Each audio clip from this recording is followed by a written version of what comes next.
చూడండి, ఆంధ్రజ్యోతిలో ఎన్నాళ్ళి కడుపు కోత, సిజేరియన్ వైపే ఆసుపత్రిలో మొగ్గు, సాధారణ డెలివరీలు చెయ్యని వైద్యులు.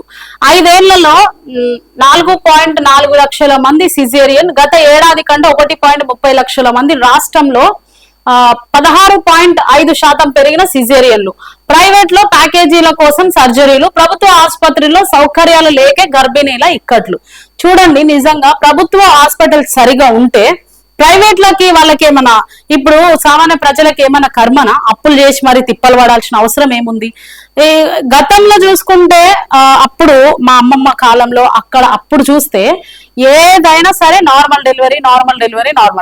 ఇప్పుడు చూస్తే ఎక్కడైనా సరే, ఆంధ్రప్రదేశ్ లోనే కాదు తెలంగాణలో కూడా ఎక్కడ చూడు సిజేరియన్స్. ఎందుకంటే చూడండి, ప్రైవేట్ లో ప్యాకేజీల కోసం సర్జరీలు, ప్రైవేట్ హాస్పిటళ్లలో డబ్బుల కోసము ఈ విధంగా సిజేరియన్స్ చేస్తున్నారు అంతే. ఒకప్పుడేమో సిజేరియన్ ఎందుకు, నార్మల్ డెలివరీ అయ్యే ఛాన్స్ ఉంటది చూద్దాం, అదే విధంగా అట్లా 2-3 రోజులు ప్రయత్నించేవాళ్ళు. ఇప్పుడైతే పేషెంట్ ని తీసుకెళ్ళంగానే సిజేరియన్.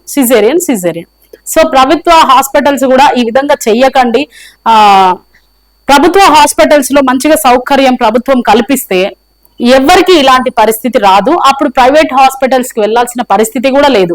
2 రాష్ట్రాల్లో ఉన్న రాజకీయ నాయకులు ఒకటి గమనించండి, మాకు సామాన్య ప్రజలకు కావాల్సింది ఉచిత విద్య, ఉచిత వైద్యం, ఉద్యోగం.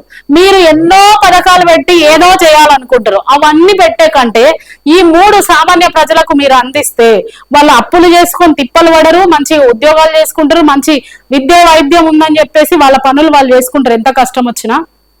సో రాజకీయ నాయకులు గమనించండి, అప్పులు తెచ్చుకొని మరి గర్భిణీ స్త్రీల ఇక్కట్లంట. చూడండి, సిజేరియన్ వైపే ఆసుపత్రిలో మొగ్గంట.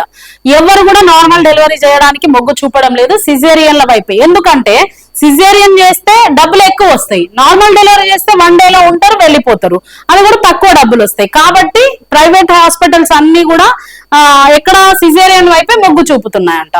ఎన్నాళ్ళి కడుపు కోత, అదే సౌకర్యాలు ప్రభుత్వ ఆసుపత్రిలో ఉంటే గర్భిణీల ఇక్కట్లు తప్పుతాయి కదా. సో ప్రభుత్వ హాస్పిటల్స్ మంచిగా సౌకర్యాలు కల్పిస్తే ప్రైవేట్ హాస్పిటల్స్ కి ఎవరు వెళ్ళరు.